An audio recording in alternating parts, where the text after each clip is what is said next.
Несколько дней назад Бадра Гунба направил в парламент проект закона, якобы направленный на защиту государственного абхазского языка. Очень лукавый документ. Бадра Гунба предлагает обязать депутатов парламента владеть государственным языком по национальному признаку. Абхазам для поставленной задачи Бадра Гунба дает срок с 1 января 2027 года. Всем остальным 5 лет. С 2032 года. В СМИ и социальных сетях развернулась полемика по поводу данного законопроекта. Попробуем объяснить, что не так с законопроектом от Бадры Гунба. Начнем с того, что Бадра Гунба, мягко говоря, лукавит, рассчитывая на неосведомленность общества. Закон, обязывающий кандидатов в депутаты владеть государственным языком, уже есть. Он принят 6-м созывом парламента, и с момента его принятия прошло более 5 лет. То есть более чем достаточный срок, чтобы граждане Абхазии, узревшие свою миссию в служении народу и государству в парламенте, изучили государственный язык. Согласитесь, такая малость – выучить государственный язык, язык страны, в которой ты намерен делать политическую карьеру. Если условный кандидат не смог сделать даже этого, то на что он вообще способен? Получать взятки, лоббировать проекты олигархов, сдавать интересы страны и ее народа? Видимо, для такого рода выдвиженцев Бадра Гунба меняет сроки для неабхазов и на законодательном уровне разрешает депутатам неабхазской национальности не знать государственный язык. Ну, хотя бы еще один срок. Самое время резюмировать. Новым проектом глава абхазского государства разделяет граждан Абхазии по национальному признаку. На законодательном уровне закрепляя разные правила для различных этнических групп. То есть сеет семена межнационального недовольства или же провоцирует абхазов на отказ от национальности. К примеру, на период следующих выборов, если не нашлось времени овладеть государственным языком. Бадра Гунба уничижает значение государственного абхазского языка, которое, оказывается, можно подвинуть или вообще задвинуть в угоду конъюнктуре и отдельным личностям, которые хотят попасть в парламент. Хотя в период президентских выборов очень даже переживал за будущее абхазского языка и даже обещал сделать все от него зависящее, чтобы искоренить проблемы государственного языка.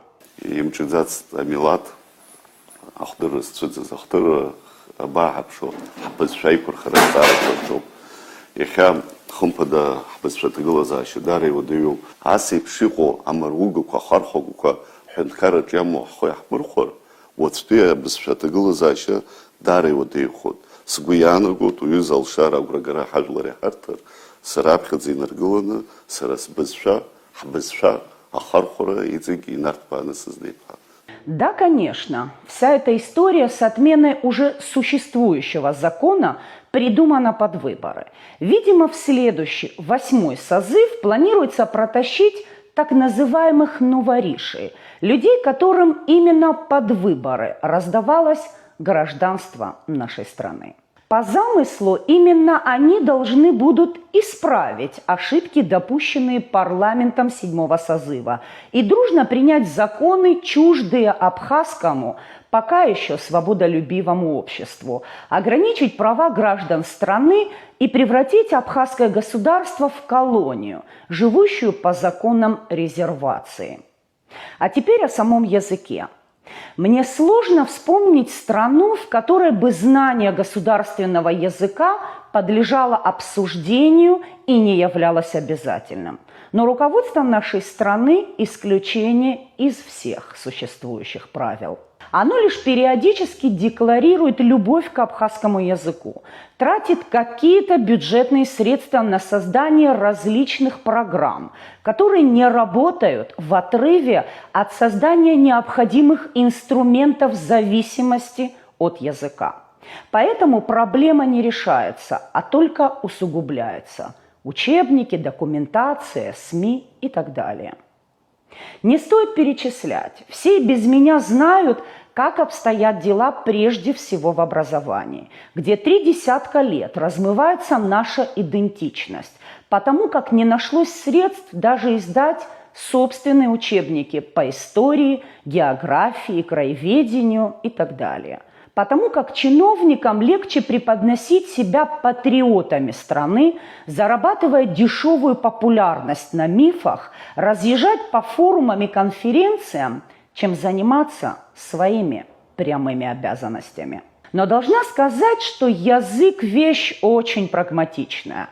Мы учим английский не потому, что нам его звучание нравится больше, чем, к примеру, корейского. И даже не потому, что его объявили международным, а потому, что он необходим в ежедневной жизни, в работе, быту, путешествиях. Для того, чтобы граждане нашей страны заговорили на государственном абхазском языке, не нужно изобретать велосипед. Нужны простые и понятные механизмы. Каждый гражданин страны должен знать, что без государственного абхазского языка он не получит аттестат, не продвинется по карьерной лестнице, не станет депутатом, чиновником, судьей или прокурором. Вот тогда все встанет на свои места. Даже 5 лет не понадобится, чтобы поднять престиж государственного языка, сделать его модным и обучить ему своих детей. И репетиторов наймем, и на сессиях и заседаниях говорить будем только на государственном языке. Мы все это понимаем.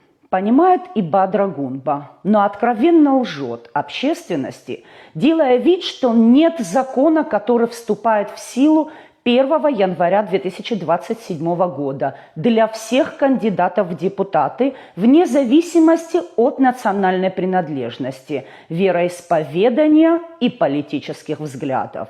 А еще глава государства создает основу для межнациональной розни, нарушает уже существующий закон, игнорирует законодательную ветвь власти и законодателей, которые уже приняли закон, защищающий государственный абхазский язык. Поэтому ваш выход, депутаты парламента 6-го созыва, приняли закон, отстаивайте необходимость его исполнения. И да, не надо все время ссылаться на первый парламент, на выдающихся абхазских политиков и патриотов, не владевших абхазским языком.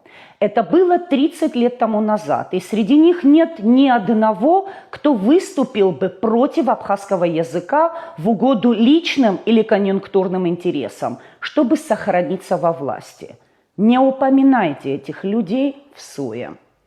Я уже не говорю о том, что Владиславу Ардзенба хватило и полугода, чтобы свободно заговорить на абхазском после долгих лет проживания в Москве. Берите положительные примеры из истории нашего государства. Равняйтесь на лучших, а не на худших.